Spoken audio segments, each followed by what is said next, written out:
Et pour rappel, il faut indiquer tout de suite que depuis le 27 octobre 2022, donc bientôt 7 mois, nos clients, qui sont des leaders politiques, ont été interpellés, conduits à la direction centrale de la police judiciaire, la DIJ, des investigations judiciaires, je voulais dire, pour des faits qualifiés de destruction d'édifices privés et publics, d'outrage à agents, incitation à la violence et à un attroupement interdit, et coups et blessures volontaires. Et après un passage à la direction centrale des investigations judiciaires, ils furent tous déférés au nombre de 9 au tribunal de première instance. Vous m'excuserez de citer certains noms, tels que Honorable Fodewoussou Fofana, Elhadj Mamadou Silla, Honorable Selou Baldé, Etienne Soropogui, M. Diabati Doré, M. Abba, excusez-moi, une fois de plus. Donc, ces leaders politiques ont été conduits au tribunal de première instance de Tixine, qui avait décidé d'ouvrir une information judiciaire contre eux en saisissant le doyen des juges d'instruction du dit tribunal. Il faut rappeler qu'auparavant, M. Selou Baldé, ex-député à l'Assemblée nationale, membre du bureau politique de l'UFDG, avait déjà été interpellé, déféré, lui il était déjà sous contrôle judiciaire. Il en est de même, sauf erreur de ma part, de M. Etienne Soropogui. Donc par la suite, ils ont été réinterpellés encore pour la deuxième fois, c'était en octobre, tous conduits au tribunal de première instance. Et là, le doyen des juges a décidé de les placer sous contrôle judiciaire. Donc depuis 7 mois, ils sont réduits pratiquement au silence. Ils sont placés sous contrôle judiciaire qui est une mesure restrictive de liberté. Ils ne peuvent pas sortir de Conakry sans l'autorisation du juge. Sauf erreur de ma part, leur passeport se trouve au greffe du tribunal. Ils ne doivent pas participer à des réunions de nature à faire appel, par exemple, à des manifestations pacifiques. Et plusieurs autres interdictions. Se présenter au tribunal pour émarger dans un cahier de contrôle judiciaire pour eux tous, sauf pour M. Silla qui devait, je pense, venir une fois par mois.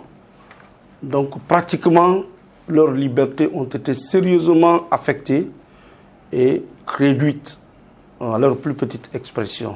Donc depuis octobre jusqu'à aujourd'hui, ils ne peuvent ni voyager, ni mener à bien leur activité politique. Et chaque instant, chaque semaine, ils sont obligés de venir signer dans un registre.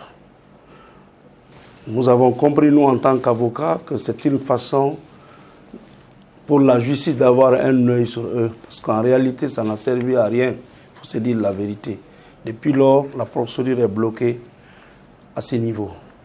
Vous avez tous suivi aujourd'hui les négociations qui sont en cours pour décrisper le climat social, aller vers la paix, la consolidation et évidemment l'organisation des élections, tout ce qui s'ensuit, suivre le calendrier de la transition.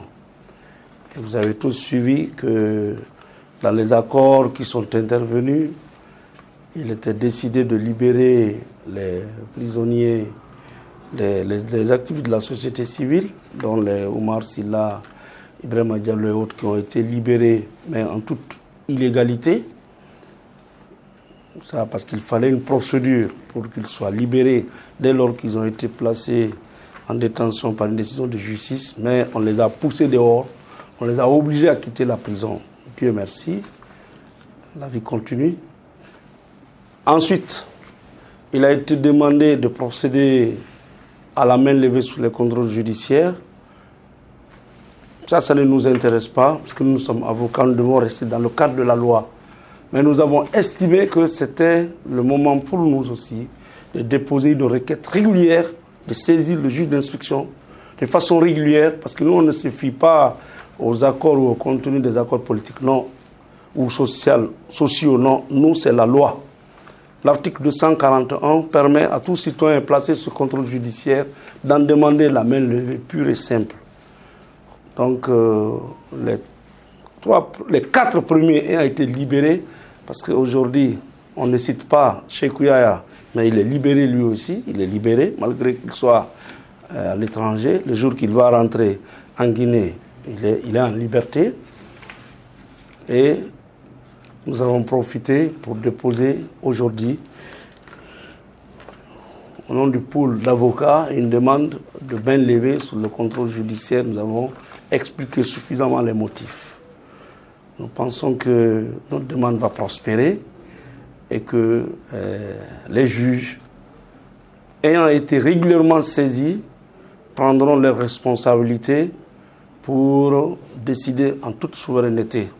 Parce qu'en réalité, ce contrôle judiciaire, pour nous, n'a servi à rien sinon que réduire la liberté d'expression et d'opinion, politique même de nos clients.